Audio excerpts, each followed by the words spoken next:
Hi friends, అందరికీ very good evening. మేమైతే ఈరోజు ఈవినింగ్ టైంలో బావి దగ్గరికి వచ్చేసినాం.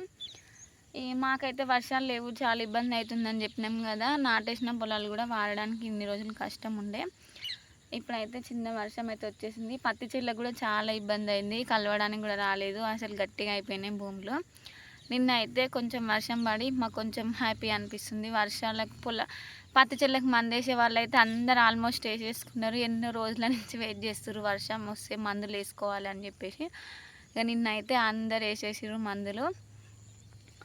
మాకు కూడా పొలాలను నాటేసిన వాళ్ళకి కూడా ఆల్రెడీ వేసిందే కొంచెం పొలాలు, వేసిన వాటికి కూడా నీళ్ళు సరిపోక ఒక మధ్యలో నీళ్ళు ఉంటే ఇంకో మధ్యలో నీళ్ళు ఉండకపోయేది. ఈరోజు నిన్న వర్షం రావడంతో మడ్లలో అయితే నిండా నీళ్ళు అయితే ఉన్నాయి.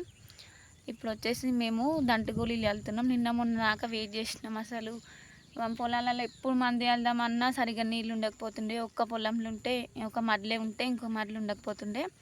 ఈరోజు అయితే ఆల్మోస్ట్ అన్ని పొలాలలో నీళ్ళు అయితే ఉన్నాయి. అందుకోసం అని చెప్పేసి దంటుగూలీలు అయితే వెళ్తున్నాం. ఈ గడ్డి మందులు కానీ దంటుగోళీలు కానీ ఒక్కోసారి ఒక్కొక్క టైప్స్ ఇస్తున్నారు. ఇప్పుడైతే మాకు ఎక్సోటిక్ కానీ వేరే డిఫరెంట్ కలర్ డిఫరెంట్ ఉంది. ఇంతకుముందుకు ఎప్పుడైనా బకెట్స్లలో వస్తుండే, మేమైతే ఇప్పుడు ఇట్లా ప్యాకెట్లో తీసుకొచ్చినాం. బకెట్స్లలో వచ్చేది ఎట్లా అంటే సేమ్ ఎట్లా అంటే కూరమండలానే ఉంటుండే, సేమ్ అదే టైప్లా. ఇప్పుడేమో ఇట్లా ఎక్సోటిక్ అని వచ్చింది. ఇట్లా రెడ్ కలర్లో చిన్నగా ఉన్నాయి.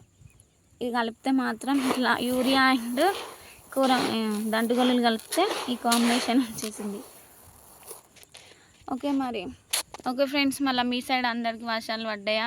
కామెంట్ బాక్స్లో కామెంట్ చేయండి. పొలాలు ఎట్లున్నాయి? మా పొలాలు అయితే చాలా వెనుకకి వేసినాం కాబట్టి ఈ రకంగా ఉన్నాయి. బాయ్ మరి.